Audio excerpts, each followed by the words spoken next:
riquezas espirituais. Quando eu perguntei se vocês se consideram ricos, vocês pensaram em que riqueza?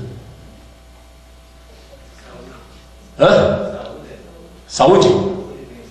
Saúde, bem-estar. Como? União da família. Olha que legal.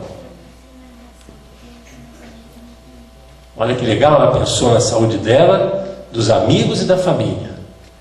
Quem mais vocês pensaram? Mentalidade. Como? Mentalidade. Sim. Quem que falou? Aqui em cima. Oi. A vida. A vida. Só o fato de estar vivendo já é uma riqueza, não é? O espírito tem que ser espiritual também. Tem que ser espiritual também. Você não tem fé em nada, não tem um espírito que o cara confia nisso, não tem vida. Quem não tem nessa parte espiritual é como se não tivesse vida. Não tem vida. Que legal. Olha, essa plateia é especial, hein? Ninguém pensou em grana, não, né? Não, bacana, gostei. Legal. Não, é legal. A gente falou, não, pensei na... né? Já estão conformados.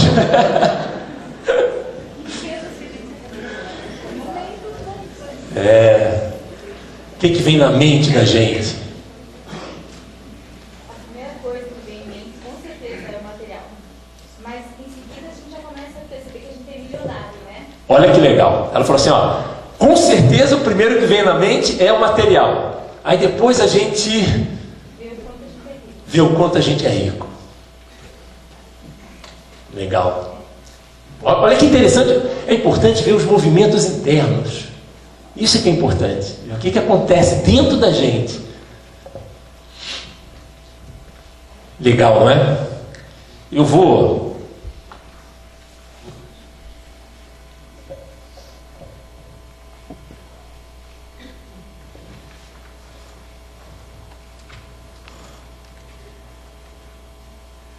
Eu não vou ligar para ninguém, não. Pode ficar tranquilo.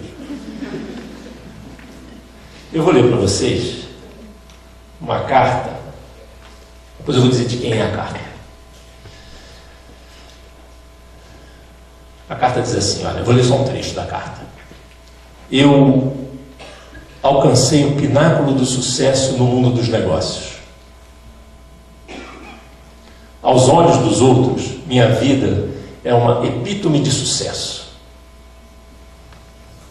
Entretanto, fora do trabalho, eu tenho pouca alegria.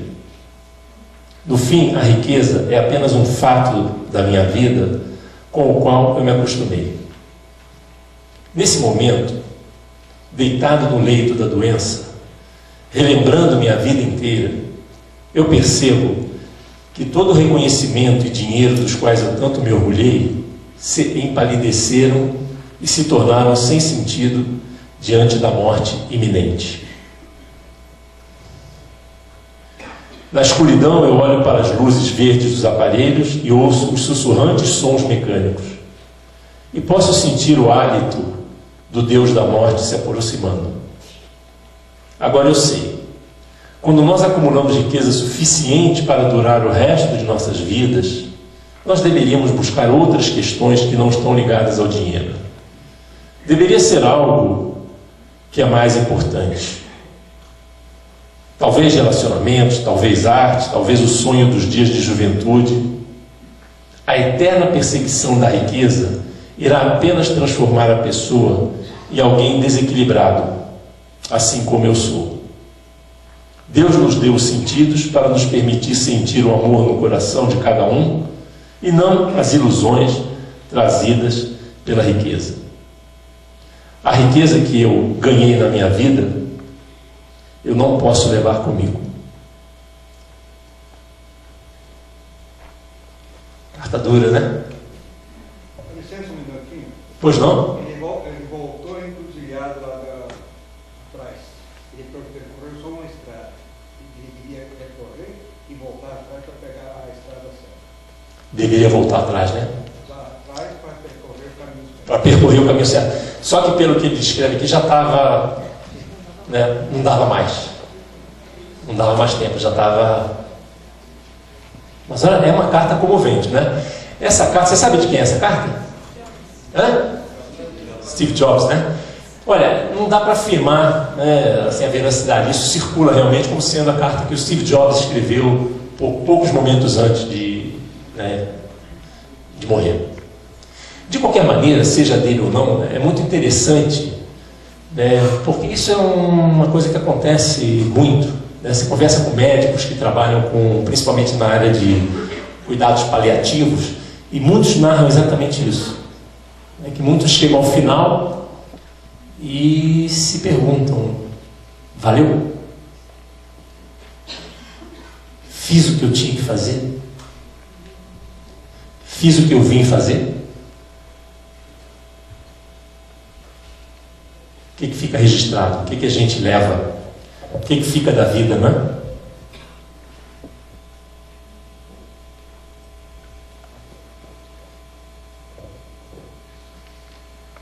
É claro que já deu para perceber que a gente está falando de um horizonte maior, não é?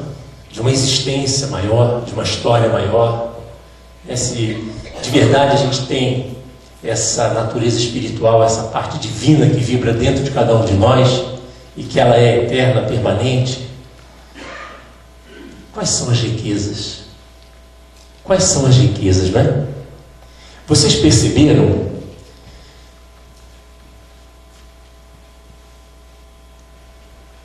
Deixa eu ver se está aqui. Não, está aqui, olha.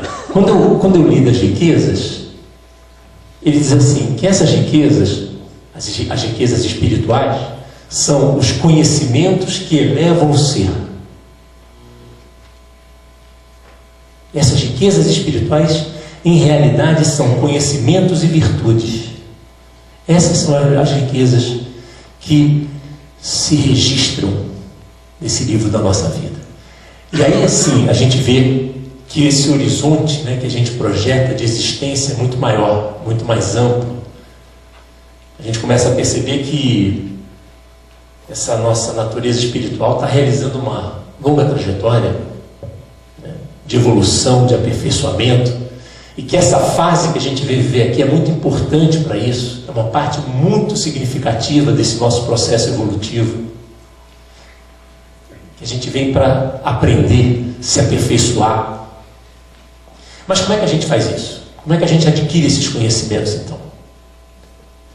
Através das experiências da vida, não é? No dia a dia. Naquele dia a dia lá do tabuleiro. Olha que legal. O homem foi criado com uma individualidade própria e dotado de todos os atributos indispensáveis para evoluir por si mesmo em direção a um fim superior. Vão percebendo qual é a visão que a logosofia dá para a vida da gente. Uma individualidade própria e dotado de todos os atributos indispensáveis para evoluir por si mesmo em direção a um fim superior. Tais atributos se concretizam numa mente com capacidade retentiva e criadora,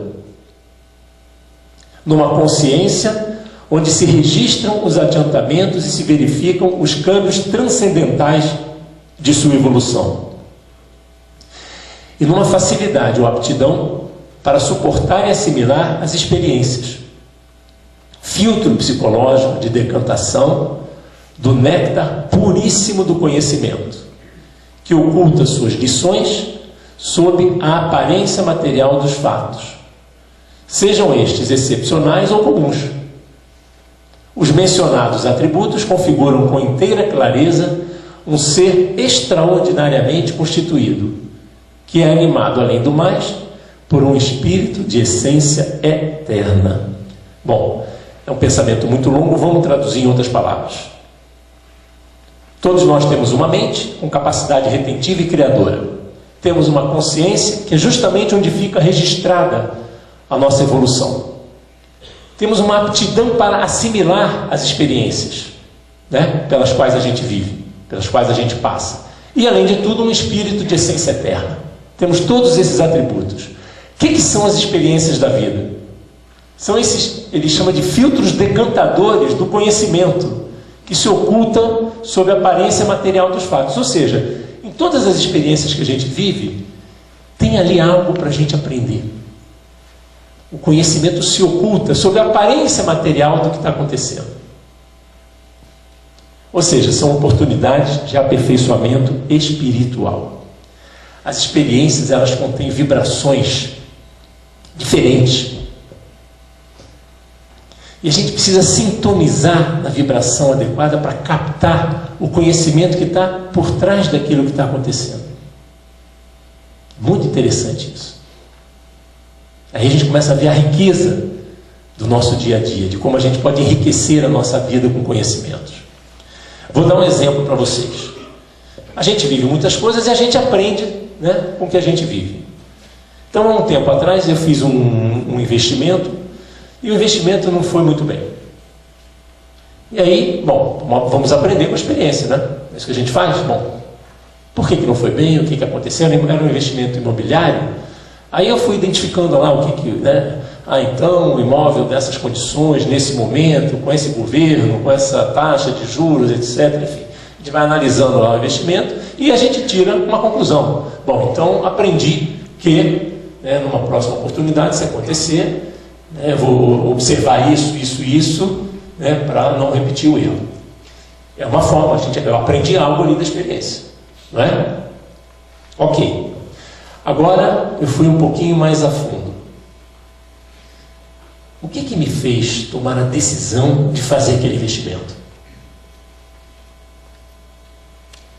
Aí eu comecei a olhar para dentro de mim. Primeiro eu olhei para as condições fora, né? O governo, a taxa de juros, o imóvel, isso, aquilo, tal. Depois eu falei assim, ok, agora vamos ver dentro de mim. O que me fez tomar a decisão de fazer esse investimento? E aí eu percebi, né, um pensamento de vaidade, de ambição. Eu falei, peraí, isso eu tenho que tratar dentro de mim.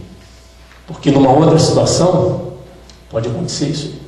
Essas mesmas características podem se manifestar. E aí, podem me conduzir numa outra direção, de novo errada, equivocada. Então, percebem que tem níveis, né, de conhecimentos que a gente pode extrair de todas as experiências? É mais ou menos assim, ó. Lembra do tabuleiro lá, do jogo da vida? Aí eu desenhei assim, vários planos. Dá para perceber aí? Dá para ver? Dá, né? São vários planos. Se a gente vive no plano mais inferior ali de consciência, e quando eu estou falando nível de consciência assim, se eu não estou, né, conectado, ligado a essa outra concepção, né, que a gente de fato tem uma natureza espiritual e as experiências podem ser todas elas enriquecedoras, de tal forma que a gente tire um valor positivo para a minha natureza espiritual. Se a gente estiver só no plano da consciência comum, que é a nossa consciência que percebe a realidade física, a gente vai viver a experiência de uma forma. Se a gente se enriquece com conhecimentos, com esse tipo de conhecimentos, a gente pode se colocar num plano de consciência um pouquinho acima e vai perceber e extrair outro tipo de conhecimentos. E assim sucessivamente, nos diversos planos de consciência. Olha que bacana isso. Ou seja, a questão não são as situações da vida. A questão é como é que em que plano de consciência eu estou para extrair os verdadeiros valores que se ocultam através das experiências. Pessoal, eu posso dizer para vocês o seguinte, que isso muda a vida da gente. De verdade. A gente começa a encarar tudo o que acontece de uma outra maneira. É como se a vida da gente se ampliasse para outros horizontes. É claro que aqueles primeiros conhecimentos são muito importantes. Claro. Porque atendem a necessidade que a gente tem aqui. Porém, a gente está deixando de aproveitar outros valores, simplesmente porque a gente não está atento e não tem os conhecimentos necessários para isso. São esses conhecimentos que essa ciência vem trazer para cada um de nós. Esta é a especialidade da casa. São esses conhecimentos. para que a gente viva a vida em planos de consciência cada vez mais elevados e se enriqueça com isso, com as experiências do dia a dia que a gente vive. Tem momentos, vocês estão percebendo ali, o fio da vida está acompanhando a gente, né? Não deixei cortar não, senão problema, né? Tem momentos na vida da gente que é assim, né? Mar tranquilo, céu de brigadeiro, vento em popa, as coisas dando certo, fluindo. O fio da vida está tranquilinho ali, né? E tem momentos, é ou não é? Momentos que o fio estremece. A vida é assim, né? São fases, são momentos, são situações, são circunstâncias que alternam. Ora as coisas estão fluindo bem, ora são mais difíceis, requerem mais energia, mais luta, mais conhecimento, enfim. Assim. E aí tem um pensamento da filosofia que diz o seguinte, olha, e que tem me ajudado muito a viver principalmente esses momentos mais difíceis. Como bons navegantes, nós devemos todos enfrentar os furacões e as grandes ondas, porque enquanto todas as coisas passam, permanece tão somente o que é real, o que é eterno. E nesse eterno, nisso que permanece, devemos todos afirmar o melhor de nossas vidas. O eterno e permanente é a parte de Deus que cada um leva consigo, essa parte espiritual. Parte que faz florescer até nos momentos mais amargos a esperança de dias melhores. Essa parte é imortal, e quem criou a vida e lhe infundiu alento, jamais a destruirá, porque é sua própria obra. Tudo passa na vida. Aqueles momentos tranquilos passam, os momentos difíceis passam. É ou não é? Tudo passa. O que fica? A pergunta é: o que é que fica? O que é que fica de valor para a vida da gente?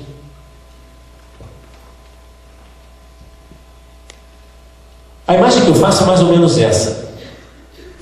Nós chegamos aqui, né, para viver essa etapa de vida com a nossa mochilinha. Cada um lá com as suas características, né, sua trajetória, sua história.